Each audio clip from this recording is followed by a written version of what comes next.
Good morning. আমার নাম রাজেশ দাস। আজকে আমার পিপিটির টপিক হচ্ছে what is hidden curriculum, how hidden curriculum help for all-round development of a child, explain with suitable examples.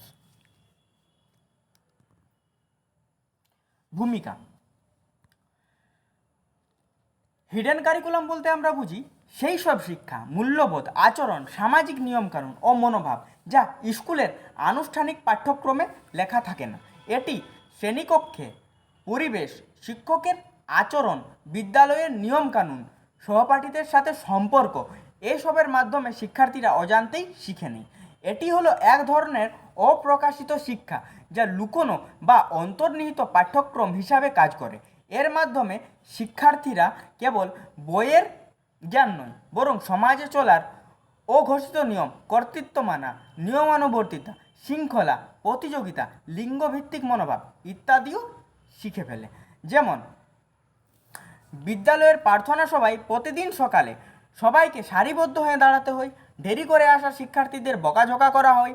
এর মাধ্যমে শিক্ষার্থীরা অজান্তেই শিখে নেয় যে সময় মতো আসা এবং নিয়ম মানা খুবই গুরুত্বপূর্ণ। এটি পাঠ্যপুস্তকে লেখা না থাকলেও হিডেন কারিকুলামের একটা অংশ।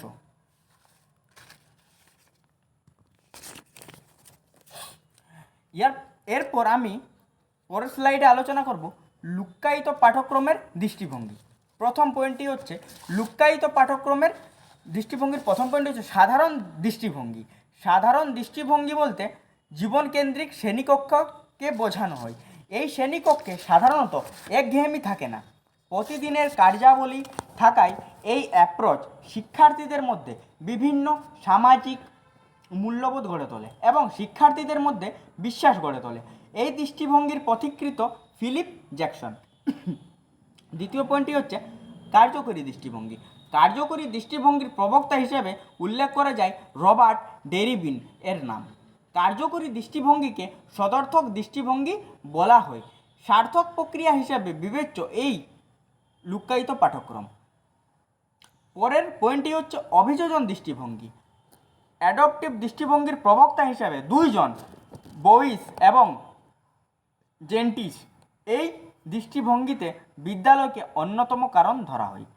শিক্ষার্থীদের মূল্যবোধ গঠনে এই দৃষ্টিভঙ্গি সাধারণত স্কুলিং ইন ক্যাপিটালিস্ট আমেরিকা। পরের পয়েন্টটি হচ্ছে সমালোচনামূলক দৃষ্টিভঙ্গি। এই দৃষ্টিভঙ্গির প্রবক্তা হিসাবে উল্লেখ করা হয় জিরো ও অ্যাপেলকে। এই দৃষ্টিভঙ্গি মূলত এবং মার্ক্সবাদী দৃষ্টিভঙ্গি নামে খ্যাত। এখানে সামাজিক দৃষ্টিভঙ্গির মাধ্যমে বিদ্যালয়ের কার্যক্রমের পর্যালোচনা করা হয়। লুক্কায়িত পাঠ্যক্রমের প্রতিরোধের তত্ত্ব নামে এই দৃষ্টিভঙ্গি পরিচিত।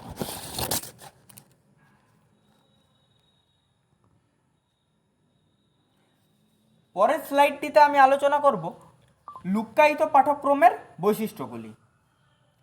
প্রথম পয়েন্টটি হচ্ছে এটি অঘোষিত ও লিখিত নয়। হিডেন কারিকুলামের বিষয়গুলো কখনোই আনুষ্ঠানিক সিলেবাস বা পাঠ্যপুস্তকে লেখা থাকে না। এগুলো পরিবেশ, আচরণ, নিয়মকানুন ও রীতিনীতিতে শেখানো হয়। উদাহরণ, শিক্ষক যদি সবসময় ছেলেদের ক্লাসে বেশি প্রশ্নের উত্তর দিতে বলেন আর মেয়েদের কম সুযোগ দেন, তবে মেয়েরা অজান্তেই শিখে ফেলে যে ছেলেরা বেশি যোগ্য। এই বিষয়টি বইতে লেখা নেই। এটাই হিডেন কারিকুলাম। পরের পয়েন্টটি হচ্ছে এটি পরোক্ষভাবে শেখানো হয়। এটি সরাসরি শেখানো হয় না। শিক্ষার্থীরা স্কুলের পরিবেশ, শিক্ষক শিক্ষিকা ও সহপাঠীদের আচরণ দেখে তা শিখে নেয়। উদাহরণ হিসাবে আমি বলতে পারি বিদ্যালয়ের প্রার্থনা সবাই সারিবদ্ধভাবে দাঁড়ানোর নিয়মের মাধ্যমে শিক্ষার্থীরা শিখে যে শৃঙ্খলা মানা জরুরি, কিন্তু এটি কোনো অধ্যায়ে সরাসরি লেখা নেই। পরের পয়েন্টটি হচ্ছে এটি আচরণ ও মূল্যবোধের সাথে সম্পর্কিত। হিডেন কারিকুলাম জ্ঞান নয়, বরং মূল্যবোধ, নৈতিকতা, সামাজিক আচরণ, মনোভাব গড়ে তোলে। উদাহরণ হচ্ছে শিক্ষক যখন নকল ধরার জন্য কড়া শাস্তি দেন, তখন শিক্ষার্থীরা বুঝতে শেখে যে সততা মূল্যবান। এটি বইয়ের পাঠ্য নয়, আচরণ থেকে শেখা। পরের পয়েন্টটি হচ্ছে এটি বিদ্যালয়ের সংস্কৃতি ও নিয়মের ওপর নির্ভরশীল। প্রতিটি স্কুলের আলাদা আলাদা সংস্কৃতি থাকে। কেউ শৃঙ্খলাকে বেশি গুরুত্ব দেয়, কেউ আবার সৃজনশীলতাকে। সেই অনুযায়ী হিডেন কারিকুলাম তৈরি হয়। উদাহরণ, যে বিদ্যালয়ে সব সময় প্রতিযোগিতা আয়োজন হয়, সেখানে শিক্ষার্থীরা শিখে যে জীবনে এগিয়ে থাকতে হলে প্রতিযোগিতায় জিততে হবে। পরের পয়েন্টটি হচ্ছে এটি দীর্ঘ মেয়াদের প্রভাব ফেলে।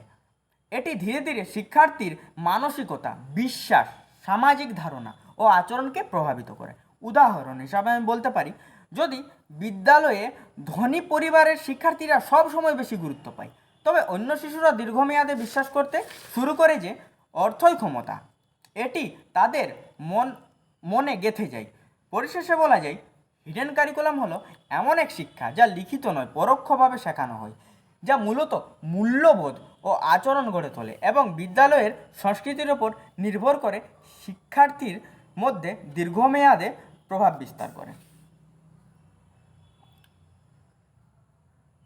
আমার পরের স্লাইডটিতে আমি আলোচনা করব লুক্কায়িত পাঠ্যক্রমের মাধ্যমে একটি শিশুর সর্বাঙ্গীন বিকাশের বিভিন্ন দিকগুলি। প্রথম পয়েন্টটি হচ্ছে শৃঙ্খলা গড়ে তোলে। বিদ্যালয়ে নিয়মিত সময়ে ক্লাস শুরু হওয়া, নির্ধারিত রুটিন অনুযায়ী চলা, লাইনে দাঁড়ানো, নির্দিষ্ট পোশাক পরা ইত্যাদি শিশুদের মধ্যে শৃঙ্খলাবোধ তৈরি করে। এই অভ্যাসগুলোর মাধ্যমে তারা নিয়মানুবর্তিতা, সময় জ্ঞান ও দায়িত্বশীলতা শেখে। পাঠ্যক্রমে এই শিক্ষা সরাসরি না থাকলেও বিদ্যালয়ের পরিবেশ, আচরণবিধি এবং শিক্ষকদের দৃষ্টান্ত থেকে শিশু এগুলো আত্মস্থ করে। এটি লুক্কায়িত পাঠ্যক্রমের একটি গুরুত্বপূর্ণ দিক। যেমন বিদ্যালয়ে সকালবেলা অ্যাসেম্বলিতে সবাই সারিবদ্ধভাবে দাঁড়িয়ে প্রার্থনা করে। এই নিয়মিত অভ্যাসের ফলে শিক্ষার্থীদের মধ্যে শৃঙ্খলা গড়ে ওঠে।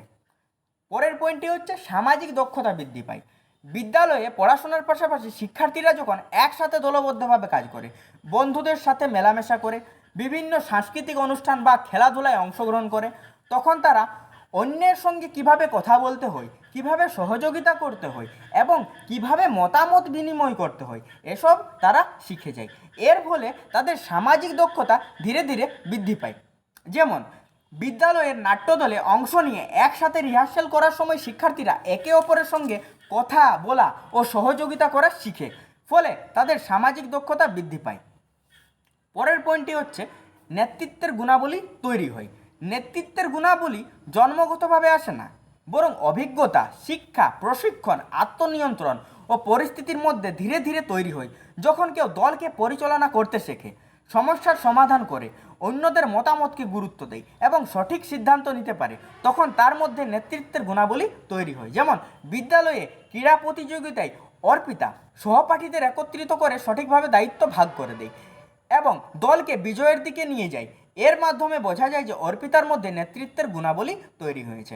পরের পয়েন্টটি হচ্ছে আত্মবিশ্বাস বাড়ায়। শিশুরা যখন ছোট ছোট কাজ সফলভাবে সম্পন্ন করতে শিখে, তখন তাদের মধ্যে আত্মবিশ্বাস জন্মায়।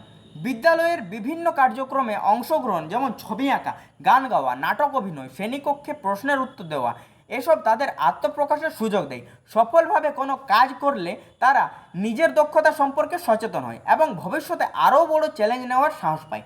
এটি লুক্কায়িত পাঠ্যক্রমের একটি গুরুত্বপূর্ণ দিক, যা শিশুকে আত্মবিশ্বাসী মানুষ হিসাবে গড়ে তোলে। যেমন অনুষ্ঠানের মঞ্চে প্রথমবার কবিতা আবৃত্তি করার পর প্রশংসা পেয়ে সোনালির আত্মবিশ্বাস বেড়ে গেল এবং সে পরের বার আরও বড় মঞ্চে অংশগ্রহণ করার সাহস পেল। পরের পয়েন্টটি হচ্ছে দায়িত্ববোধ জাগায়। বিদ্যালয় শিশুদের মধ্যে দায়িত্বশীলতা গড়ে তোলার আদর্শ স্থান। এখানে শিক্ষার্থীরা বিভিন্ন ছোট ছোট দায়িত্ব পালন করে, যেমন বোর্ড মুছা, ক্লাসরুম পরিষ্কার রাখা, আলো পাখা নিভানো, লাইব্রেরির বই গোছানো ইত্যাদি। এই সব কাজ করার মাধ্যমে তাদের মধ্যে কর্তব্যবোধ ও দায়িত্বশীলতা তৈরি হয়। এই অভ্যাস ভবিষ্যতে পরিবার, সমাজ ও কর্মক্ষেত্রে সঠিকভাবে দায়িত্ব পালন করতে সহায়তা করে। যেমন টিফিনের পর ক্লাস পরিষ্কার রাখার দায়িত্ব ছিল সোমার উপর।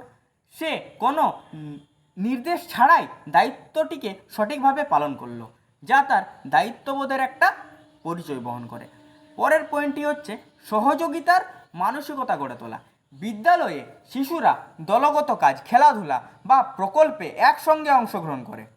এর মাধ্যমে তারা শিখে কিভাবে অন্যদের সঙ্গে মিলেমিশে কাজ করতে হয়, কিভাবে সহানুভূতি দেখাতে হয় এবং প্রয়োজনে সাহায্যের হাত বাড়িয়ে দিতে হয়। এই ধরনের অভ্যাস শিশুদের মধ্যে সহযোগিতামূলক মনোভাব গড়ে তোলে, যা সামাজিক জীবনে খুবই গুরুত্বপূর্ণ। যেমন একদিন রাহুল খাতা আনতে ভুলে যায়, তখন পায়েল নিজে খাতা রাহুলের সঙ্গে ভাগ করে নেয় যাতে সে লেখার সুযোগ পায়। এটি পায়েলের সহযোগিতামূলক মনোভাবের একটা পরিচয় বহন করে।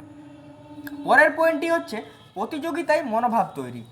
বিদ্যালয়ের বিভিন্ন প্রতিযোগিতামূলক কার্যক্রম যেমন কুইজ, চিত্রাঙ্কন, গল্প পড়া, ক্রীড়া ইত্যাদিতে অংশগ্রহণের সুযোগ শিশুর মধ্যে স্বাস্থ্যকর প্রতিযোগিতার মনোভাব গড়ে তোলে। এই মনোভাব তাকে নিজেকে উন্নত করার অনুপ্রেরণা দেয় এবং সফলভাবে লক্ষ্যে এগিয়ে যেতে শেখায়। প্রতিযোগিতা তাকে জয় পরাজয় দুটোই গ্রহণ করতে শেখায়, যা ভবিষ্যতে জীবনের একটা বড় চ্যালেঞ্জ মোকাবিলায় সহায়ক হয়ে ওঠে। যেমন ছবি আঁকার প্রতিযোগিতায় অংশ নিয়ে তনয় আত্মবিশ্বাসের সঙ্গে বলল, আমি এবার প্রথম হব। এটি তার প্রতিযোগিতামূলক মনোভাবের একটা প্রকাশ। পরের পয়েন্টটি হচ্ছে সৃজনশীলতা বিকশিত হয়। বিদ্যালয়ের পাঠ্যক্রমের বাইরের কার্যকলাপ যেমন চিত্রাঙ্কন, আবৃত্তি, নাটক, গান, সৃজনশীল লেখা ইত্যাদি শিশুর কল্পনা শক্তি ও সৃজনশীলতা বিকাশে সহায়তা করে। এসব কর্মকাণ্ডের মাধ্যমে তারা নিজের ভাবনা ও অনুভূতিগুলো প্রকাশ করার সুযোগ পায়। এটি তাদের চিন্তা শক্তিকে মুক্ত করে এবং নতুন কিছু ভাবার ও সৃষ্টি করার আত্মবিশ্বাস জাগায়। যেমন সৃজনশীল লেখির ক্লাসে রিমা নিজের কল্পনার জগৎ থেকে একটা গল্প তৈরি করলো, যা তার চিন্তা শক্তি ও সৃজনশীলতা বিকাশের পরিচয় বহন করে। পরের পয়েন্টটি হচ্ছে নৈতিক মূল্যবোধ শেখায়। বিদ্যালয়ের পরিবেশ, শিক্ষকের আচরণ এবং বিভিন্ন ঘটনা শিশুর মধ্যে নৈতিক গুণাবলী গড়ে তোলে। সততা, সহানুভূতি, দয়া, দায়িত্ববোধ, শ্রদ্ধা এসব মূল্যবোধ পাঠ্য বইয়ের অভিজ্ঞতা থেকে শিশু শেখে। এই নৈতিক শিক্ষা তাকে ভবিষ্যতে ন্যায়নিষ্ঠ, সৎ ও মানবিক মানুষ হতে সহায়তা করে। এটি লুক্কায়িত পাঠ্যক্রমের একটা গুরুত্বপূর্ণ দিক। যেমন পরীক্ষার সময় রাহুল একটি প্রশ্ন ভুল করে ফেললেও সে নকল না করে নিজের মতো করে উত্তর লেখে। এটি তার সততা ও নৈতিকতার পরিচয় বহন করে। নিয়ম মানার অভ্যাস গড়ে তোলা। বিদ্যালয়ে প্রতিদিন নির্দিষ্ট নিয়ম মেনে চলতে গিয়ে শিশুদের মধ্যে নিয়মানুবর্তিতার অভ্যাস গড়ে ওঠে। সময় মতো স্কুলে আসা, নির্দিষ্ট ড্রেস কোড মানা, শ্রেণীকক্ষে শৃঙ্খলা বজায় রাখা, টিফিন ও ক্লাস সময় অনুযায়ী মেনে চলা এসব নিয়ম তাদের মধ্যে শৃঙ্খলাপূর্ণ জীবনযাপনের ভিত্তি করে তোলে। যেমন একদিন জুতা পালিশ না থাকায় শিক্ষক কিছু বলেননি, কিন্তু শিশুটি নিজেই পরদিন পালিশ করে আসে। এটি তার মধ্যে গড়ে ওঠা নিয়ম মানার অভ্যাসের একটা পরিচয়। পরের পয়েন্টটি হচ্ছে দলে কাজ করার দক্ষতা শেখায়। বিদ্যালয়ে বিভিন্ন দলগত কার্যক্রম যেমন গ্রুপ প্রজেক্ট, নাটক, পোস্টার তৈরি, কুইজ প্রতিযোগিতা ইত্যাদিতে অংশগ্রহণের মাধ্যমে শিশুরা দলবদ্ধভাবে কাজ করতে শেখে। এতে তারা দায়িত্ব ভাগ করে নেওয়া, একে অপরের সাহায্য করা, মতামত গ্রহণ ও সমন্বয়ের অভ্যাস গড়ে তোলে। দলগত কাজের অভিজ্ঞতা ভবিষ্যতে পেশাগত ও সামাজিক জীবনে কার্যকরভাবে কাজ করতে সহায়ক হয়। যেমন পরিবেশ বাঁচাও প্রজেক্টে রাহুল ও তার দল একসাথে পরিকল্পনা করে ছবি এঁকে তা উপস্থাপন করলো। এটি দলগত কাজের বাস্তব চর্চা। পরের পয়েন্টটি হচ্ছে ধৈর্য শেখায়। বিদ্যালয়ের শিশুদের নানা পরিস্থিতিতে ধৈর্য ধারণ করতে শেখানো হয়, যা তাদের মানসিকভাবে স্থিতিশীল ও সহনশীল করে তোলে। লাইনে দাঁড়ানো, প্রশ্নের উত্তর দেওয়ার জন্য অপেক্ষা করা, খেলায় নিজের পালা আসা পর্যন্ত অপেক্ষা করা এসব অভ্যাস তাদের ধৈর্যশীল করে তোলে। এই গুণ ভবিষ্যতে যে কোনো চাপ বা প্রতিকূল পরিস্থিতি মোকাবেলায় সহায়ক হয়। যেমন শ্রেয়া টিফিনের সময় লাইনে দাঁড়িয়ে রাগ না করে শান্তভাবে তার পালা আসার জন্য অপেক্ষা করলো, যা তার ধৈর্যশীলতার একটা পরিচয় বহন করে চলে। পরের পয়েন্টটি হচ্ছে কর্তৃত্বকে সম্মান করতে শেখায়। বিদ্যালয়ে শিশুদের বিভিন্ন কর্তৃপক্ষের সঙ্গে যোগাযোগ হয়, যেমন শিক্ষক, প্রধান শিক্ষক, ক্রীড়া শিক্ষক প্রভৃতি। তাদের নির্দেশ মানা, আদেশ অনুসরণ করা এবং শিষ্ট আচরণ করা ইত্যাদির মাধ্যমে শিশুরা কর্তৃত্বের প্রতি শ্রদ্ধাশীল হতে শেখে। এটি তাদের মধ্যে শৃঙ্খলা, নম্রতা ও শ্রদ্ধাবোধ তৈরি করে। পরের পয়েন্টটি হচ্ছে সহানুভূতিশীল করে তোলে। বিদ্যালয়ে শিশু যখন অন্যের কষ্ট বা সমস্যা উপলব্ধি করে বা তার সাহায্যের হাত বাড়িয়ে দেয়, তখন তার মধ্যে সহানুভূতির গুণ গড়ে ওঠে। অসুস্থ, দুঃখিত বা অসুবিধায় পড়া বন্ধুর পাশে দাঁড়ানো, কাউকে সান্ত্বনা দেওয়া, লেখাপড়ার সাহায্য করা, এসব আচরণ শিশুদের মানবিক করে তোলে। এটি লুক্কায়িত পাঠ্যক্রমের গুরুত্বপূর্ণ দিক, যা শিশুদের হৃদয়বান ও দায়িত্বশীল মানুষ হতে শেখায়। যেমন সোহেল অসুস্থ হয়ে স্কুলে না এলে তনয় নিজের খরচে ওর খাতায় ফটোকপি করে বাড়িতে পৌঁছে দেয়। এটি তার সহানুভূতির একটা পরিচয় বহন করে। পরের পয়েন্টটি হচ্ছে আত্মনিয়ন্ত্রণ শেখায়।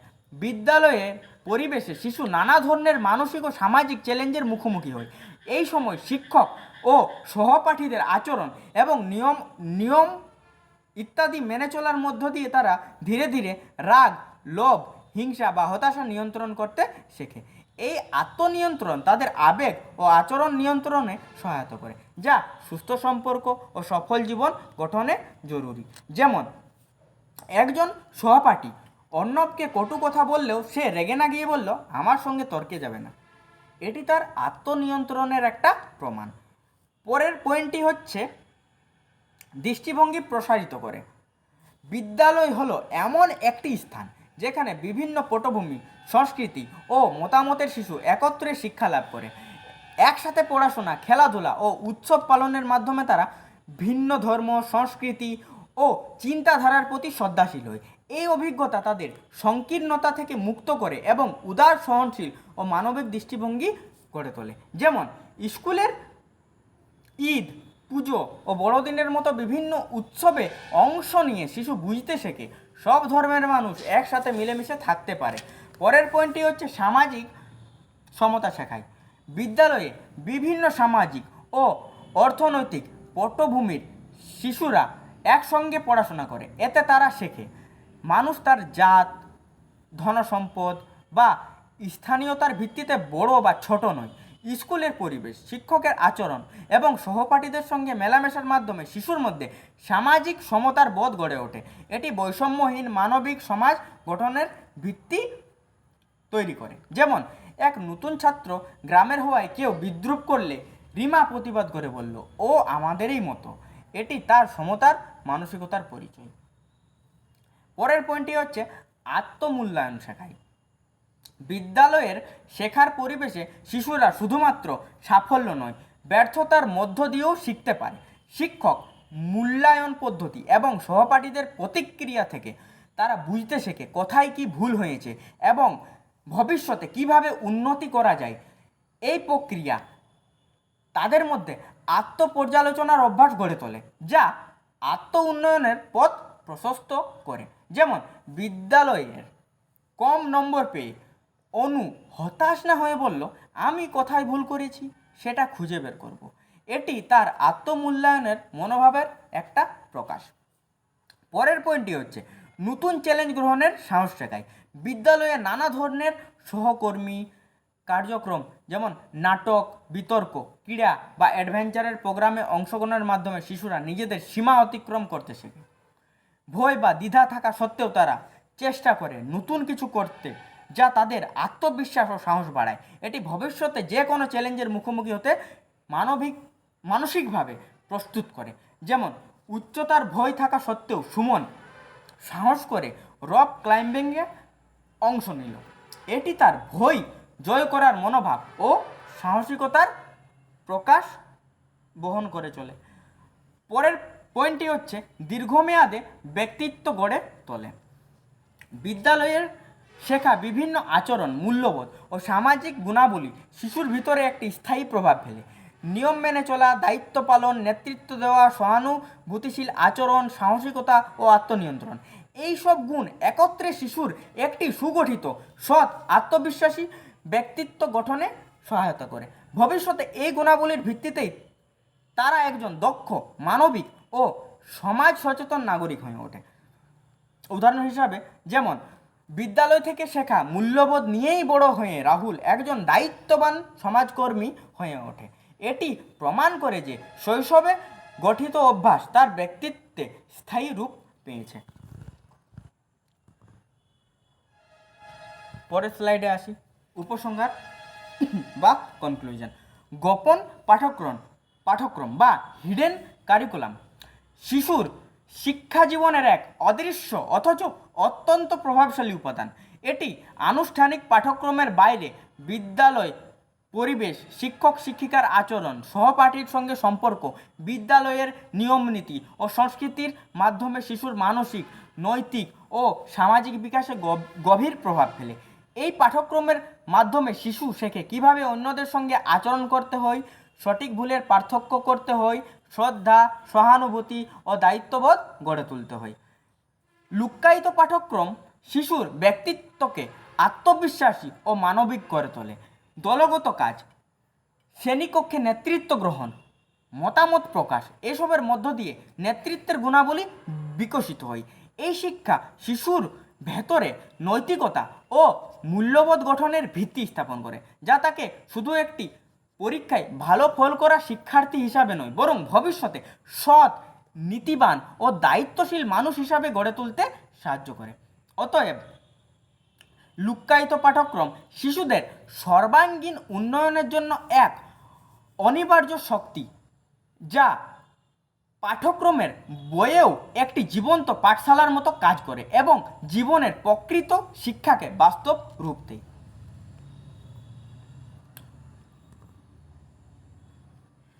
ধন্যবাদ।